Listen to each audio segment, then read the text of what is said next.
So, hello everyone. Our topic today is about decision making to save or to extract tooth or teeth from periodontal review.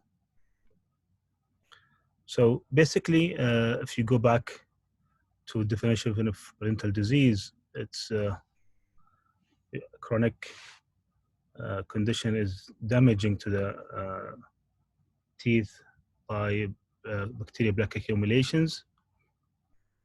So this damaging is also a concern for the doctors who's treating the case and also for the patient because it has consequences of functional and aesthetic issues to the patient and to the dentist himself. So when a patient comes to the clinic with advanced periodontal disease, it's become more challenging to choose which the best treatment option for that case.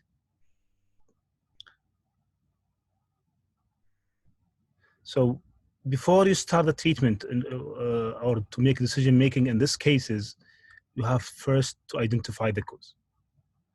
What happened from the start point to arriving to the stage of advancement.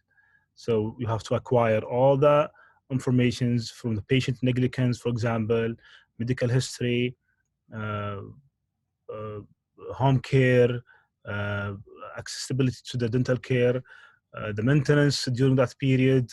If there is a previous x-rays also could help, or old photos that will also help you to reach the proper assessment of that case. Because advanced cases, it's multidisciplinary. It needs a collaboration from different specialties, from periodontal view, from prosthetics, from also sometimes ortho. You need a good consultation and collaboration with other specialties. The questions to save or to extract came after the long-term data has shown that success of dental implants, because at the beginning usually we tend to save teeth as much as we can, but when the implant long-term survival and success came in to the science, the question attended to either to save or to extract. There are a lot of opinions among clinicians that the prognosis of complex, often time-consuming, and trying to periodontal therapy may not match the high level of success of treatment with implants, because sometimes maintaining teeth or compromised teeth with periodontal disease will not give the patient a high satisfaction level in terms of function or from aesthetic point of view. So you have to balance between the treatment options. As consequences, more and more teeth are extracted and replaced with implant, and patients with advanced periodontal disease or moderate sometimes. This approach is based on the assumptions that implant perform better than periodontal compromised teeth, and therefore the longevity of such teeth is much less, and implant may perform better than the natural dentition.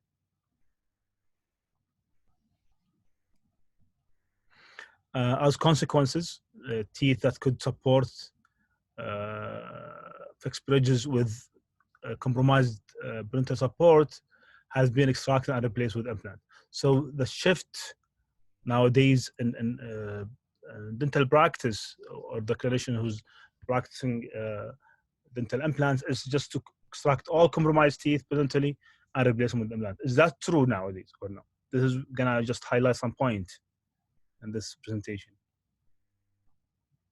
So the question is that, is implant more predictable in low bone quality sites, or if there is insufficient bone volume sites? What about periimplantitis? These questions, if you answer them before putting the implant, it will give you an idea, would you save the tooth or would you extract it? So you have to answer, if you're gonna extract that tooth and place an implant, is that bone quality is good in that site, or the bone volume? What about the risk of periimplantitis to this implant in the future?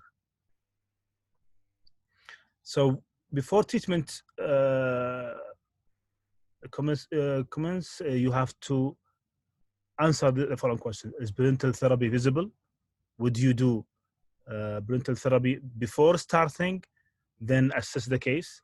Will a tooth is suitable for abutment? What are the consequences of extractions? What is your plan? Either you're gonna put implant or 3-unit bridge or 4-unit bridge. It depends on your assessment of the abutment.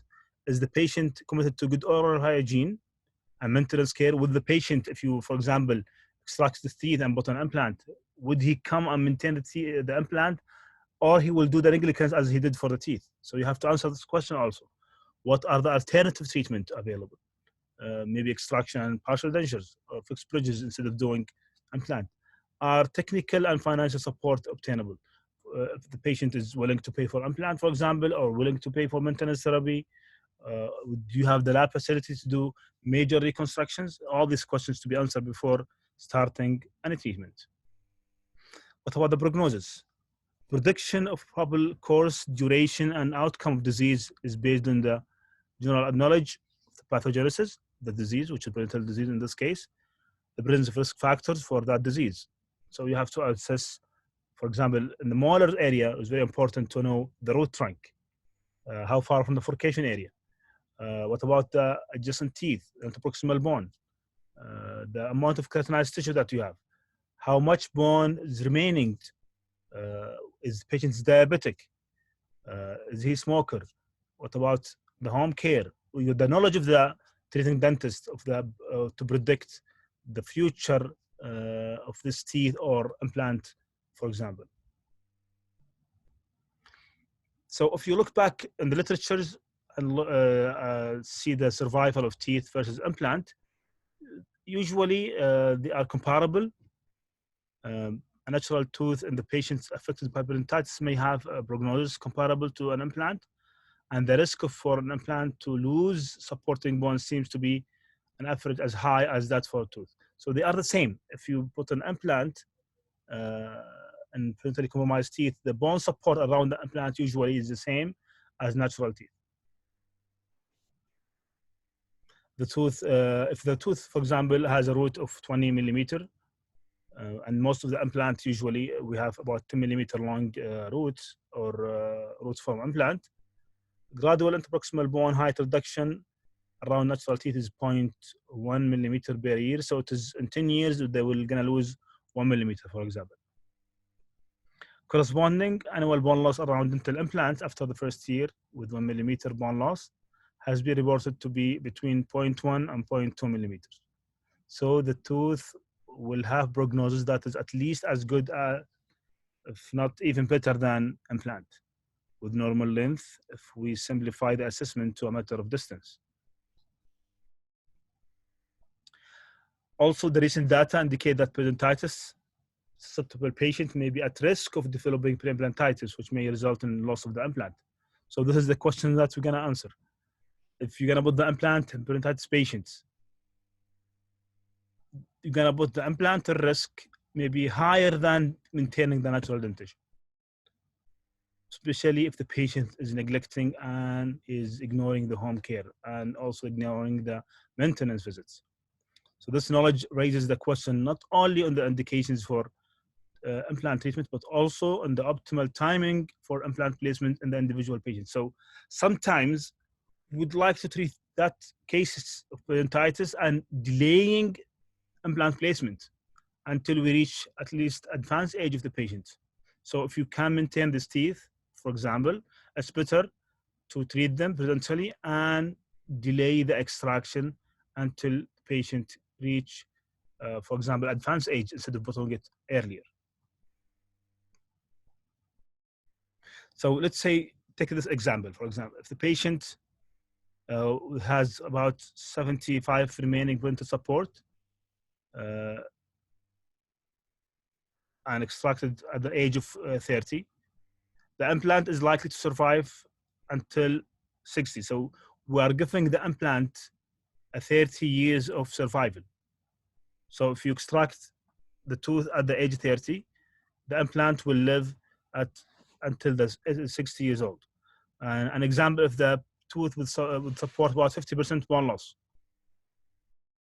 at age 40. The implant will likely to survive until the age 70. So usually we add 30 years of implant survival. So from this point, we would like to delay the extraction. So as much as you delay the extraction, as the long implant will stay in the patient's mouth.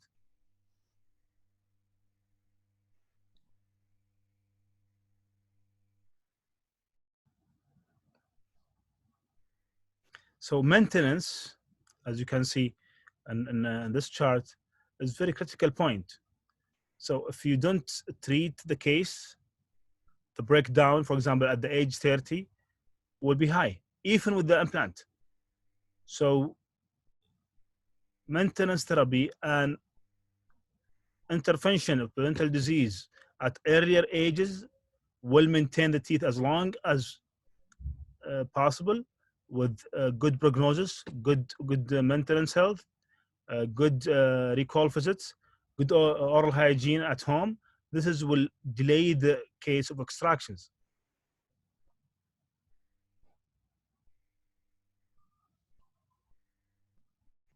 So to obtain the best possible long-term prognosis, clinical decision making for optimal treatment strategies in periodontitis, susceptible patients should be based on evaluation of periodontal disease, severity and progression, function and aesthetic demands, patient plaque control ability and patient compliance, risk factors for technical and biological failures, and at the last but not least, treatment complexity and cost.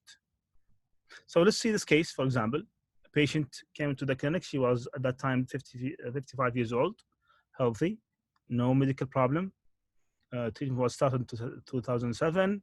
She has moderate compromise at the lower anterior with the pathological migration at the frontal teeth.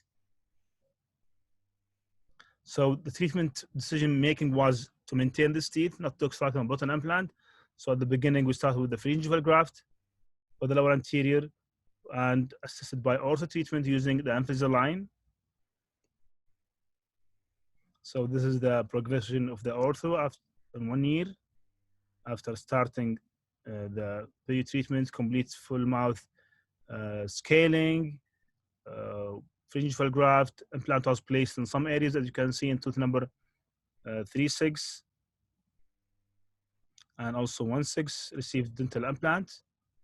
So let's see 2007, 8, and 20.